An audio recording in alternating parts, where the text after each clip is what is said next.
Falaremos sobre o tambaqui. Escolhemos esse peixe por causa da abundância de informações, na qual não encontramos no outro peixe. Então, os assuntos serão exigências nutricionais, características da ração utilizada e características do arraçoamento. Exigência nutricional. Como bem sabemos, todos os seres vivos eles carecem de nutrientes para sobreviver e crescer. Tal necessidade é chamada de exigência nutricional. Não sendo a exceção, o tambaqui também possui tais necessidades. Quando na natureza eles buscam e encontram esses nutrientes em frutos, sementes e zooplâncton, e para encontrá-los, eles percorrem longas distâncias nos rios onde vivem. Porém, quando colocamos esses animais em cativeiro, eles se tornam dependentes dos seres humanos para se alimentarem e conseguirem esses nutrientes para realizarem a manutenção de suas atividades fisiológicas. A quantidade necessária de cada nutriente são específicas de cada espécie, o que torna necessária a realização de experimentos científicos a fim de determinar tais valores. Sendo assim, é importante que se conheça tais exigências para que possamos fornecer alimentos que supram estes níveis específicos e assim maximizar o ganho zootécnico dos animais de produção e, consequentemente, aumentar a lucratividade da propriedade. Continuação. Quando não existe o fornecimento de rações corretamente balanceadas, não apenas o crescimento e a eficiência alimentar dos animais estarão comprometidos, mas também aumenta-se a susceptibilidade dos peixes a contraírem doenças, induz o aparecimento de sinais de deficiências e mudanças fisiológicas. O tambaqui, por ser uma espécie onívora, é considerada menos exigente nutricionalmente quando comparadas às espécies carnívoras de produção, sendo esta uma grande vantagem aos produtores, já que eles possuem uma maior capacidade de converter fontes proteicas e vegetais, o que viabiliza o uso de rações de menores custos. Para os peixes, o principal nutriente para o crescimento é a proteína, sendo importante o seu conhecimento, já que é requerida em maiores quantidades e é o ingrediente mais oneroso de uma ração. Também existe o cuidado com os fornecimentos dos níveis ideais de lipídios, carboidratos, fibra bruta, vitaminas e minerais. Abaixo será citado cada nutriente e suas respectivas características na criação do tambaqui. Veja. Proteína. As proteínas são formadas por aminoácidos. Alguns são classificados como essenciais, já que o organismo não consegue sintetizá-los, ou cuja síntese é escassa, tendo a necessidade, portanto, de serem fornecidos na ração dos animais de produção. Ao todo, são 10 aminoácidos não essenciais. A proteína possui diversas funções no organismo, sendo ela o principal componente visceral e estrutural. Atua no transporte de oxigênio e ferro, na formação e manutenção dos tecidos e na formação de hormônios e anticorpos, e dentre outras funções. Ela influencia diretamente o crescimento e o desenvolvimento de peixes, sendo que a exigência por ela decresce com a idade, ou seja, no aumento da fase de criação. Isso se deve ao fato dos animais jovens possuírem um metabolismo mais elevado e crescimento relativamente mais rápido do que tambaquis adultos, requerendo um maior aporte de aminoácidos para a correta manutenção de seus processos fisiológicos.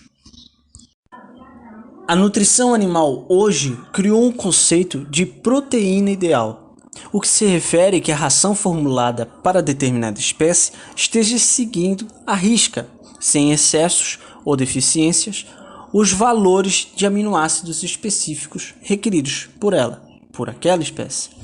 O balanceamento de dietas, utilizando este conceito, proporciona uma redução do conteúdo de proteína na ração, nos custos de produção e na excreção de nitrogênio pelos peixes.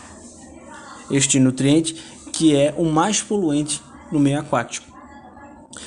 Trabalhar com este conceito também significa que, na formulação, foram usados ingredientes purificados, os quais permitem conhecimento exato de seus teores de aminoácidos, o que garante esta exata administração de níveis exigidos pela espécie.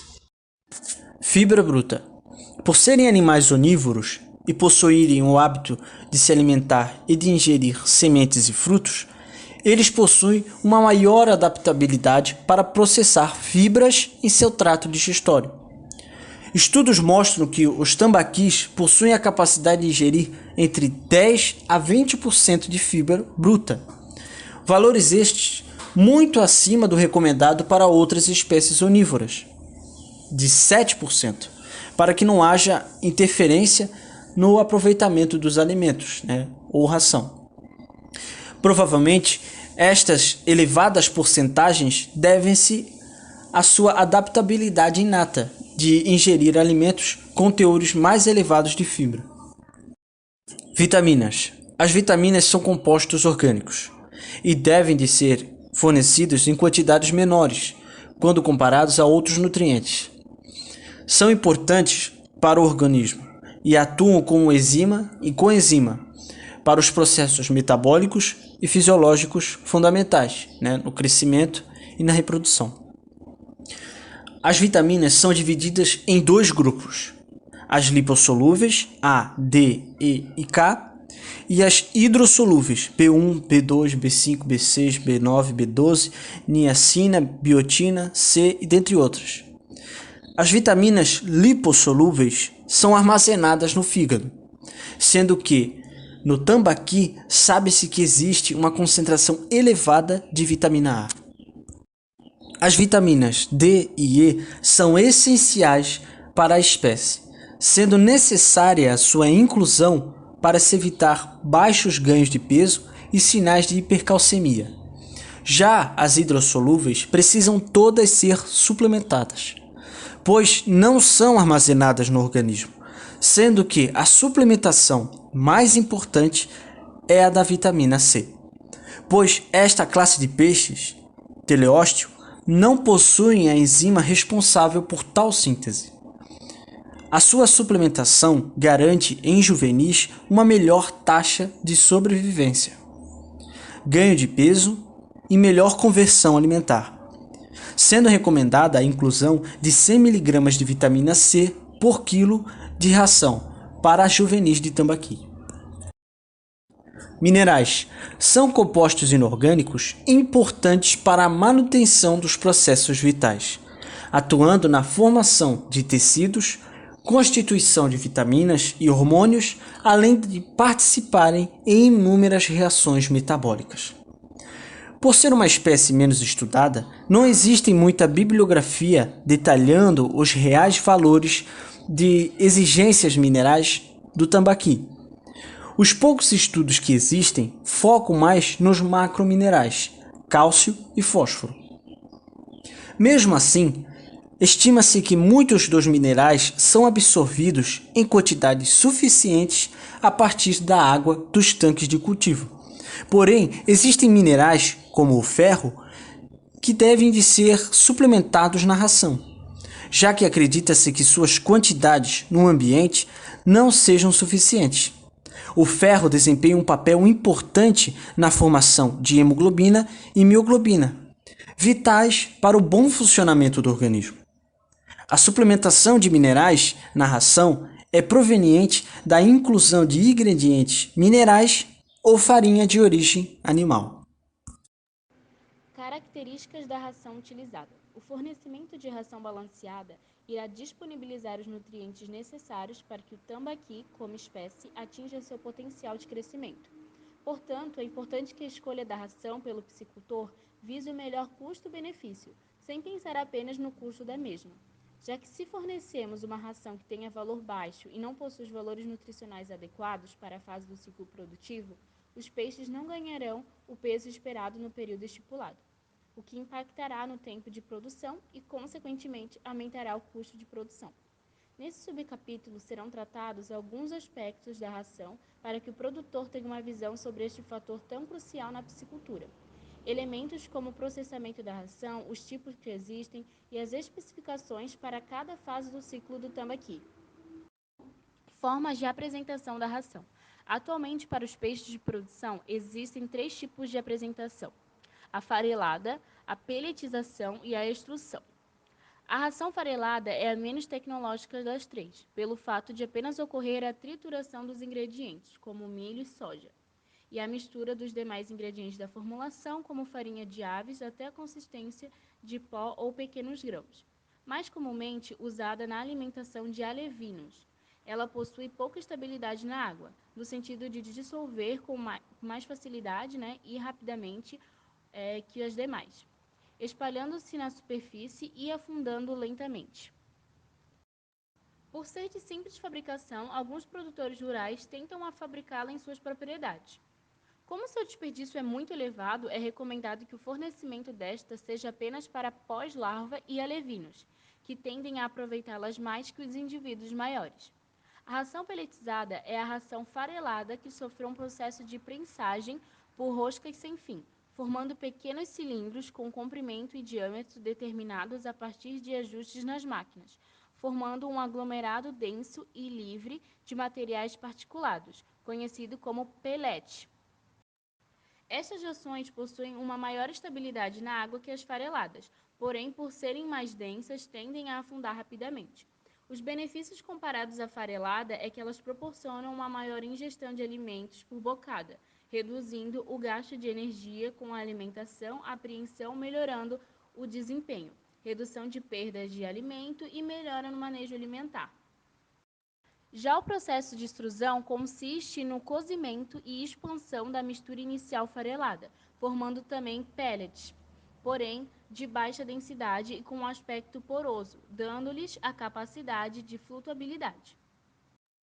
É um processo de elevado custo de produção, porém os benefícios associados à utilização destas rações extrusadas sobrepõem seus custos, dentre eles a flutuabilidade, maior estabilidade na água, menor concentração de finos que a pelletização, com menos taxas de liviação, maior facilidade de manejo alimentar, possibilidade de visualização pelo piscicultor do ato alimentar de seus peixes e, mais importante, maior disponibilidade dos nutrientes. Esses benefícios devem-se ao fato de o amido dos ingredientes sofrer expansão e gelatinização. Manejo alimentar. O manejo alimentar refere-se às intervenções realizadas durante a alimentação dos animais.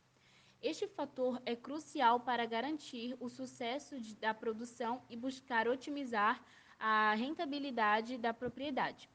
De acordo com a fase do ciclo produtivo e com o sistema de criação implantada na propriedade, podem haver variações no manejo alimentar, como veremos a seguir.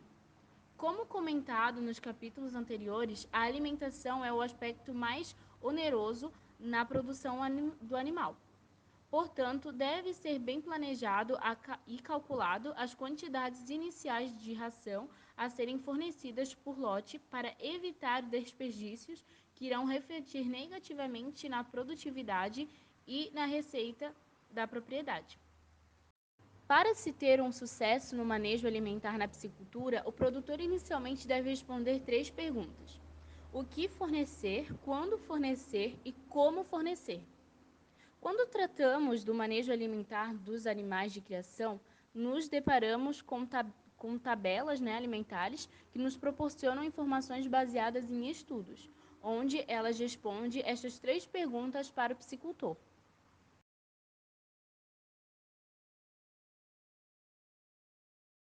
Arraçoamento. O arraçoamento pode ser feito de forma manual pelo tratador, sendo ideal que o consumo da ração seja de no máximo 15 minutos após seu fornecimento. Caso haja sobras após esse período e o tratador observe que realmente os animais não vão mais se alimentar, esse material deve ser retirado da água para que os pellets não se dissolvam e não se acumulem no fundo do viveiro, que contribuirá para o aumento da matéria orgânica na água, o que poderia, como comentado em capítulos anteriores, aumentar a produção de amônia e, consequentemente, a diminuição do oxigênio dissolvido na água. Também deve ser realizado um ajuste para o próximo arraçoamento, a fim de evitar desperdícios. O culturalmente estipulado pelos piscicultores de alimentar os peixes até a saciedade demonstra ser um manejo errôneo, ainda mais quando se trata da alimentação do tambaqui, por essa espécie possuir dentes afiados e o costume de triturar os alimentos antes de consumi-lo. Faz com que os peixes tornem-se seletivos na ingestão de alimentos, e esse comportamento agrava-se quando o alimento é fornecido em excesso no tanque. Esse hábito de triturar o alimento antes de ingeri-lo provoca uma perda de fragmentação que não é observada desde a superfície pelo piscicultor. Por isso, para o piscicultor, aparentemente, os peixes ingeriram todos os pellets, porém, fragmentos desses foram perdidos e, consequentemente, não aproveitados para o crescimento.